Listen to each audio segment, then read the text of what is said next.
All right, and we're back for week 3 discussion boards. So this time we're talking about questions, both probing questions and evaluative questions. So Brenda needs to know these things and she needs some little guidance on how to use them appropriately. So dive right into the information. Brenda, these probing questions, they're basically really broad questions that help us force the prospect to reflect on their current situation. Now, a question that she could use would be like, could the prospect share some information about the current copiers they have and what issues they have with it? But you want to pause there. You want to let them know they don't have to answer that question straight away, right? Hold their thoughts. Reason being, you want them to think about the issues they're having with those products because it's our job as salespeople to show the value of our product and earn that new business. So you tell them, Brenda, you want to make sure they don't immediately jump into solving that issue or talking about that issue. You want to first let their brain process it by jumping right into a second probing question, which is reflecting on your current copiers. What was the thing that sold them on that? So it flips the script. You first start with something negative and then ask them something positive about their current situation. And that one allows them to really focus in on what are some good things and allow you to pick up some information about what your product is going to need to make sure you satisfy their needs.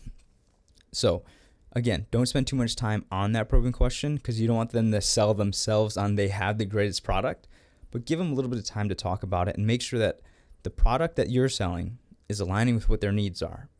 So that moves us into evaluative questions, which are basically questions that we use to uncover opinions, thoughts, and preferences on their current situation. So a question I have is basically, what do you like or dislike about your current copiers? This again is awesome because we can circle back around to that probing question we asked, which was, what are some issues they're having with it? And by this time, they should have a good mental list about what issues they're having. At this point, let them have some time. Let them ramble it all up, but be sure to take notes. You want to be able to reference that during the next presentation or meeting or whatever it's going to be as a follow-up. But number 2, this is kind of following off of it, is if you could change or add something to the current copiers, what would it be? And this one basically allows us to start to formulate what we need to add to those copiers and what we can take away or what we don't need to invest, and really gauge based off not only their vocals, their tonality, their facial expression, body language. It gives us so much more information to really hone in on what they really need.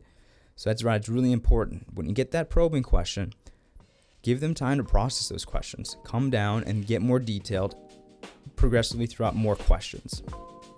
So that's why I would do those kind of questions, both probing and evaluative questions. Thanks for watching this, guys. Can't wait to see you in the next one.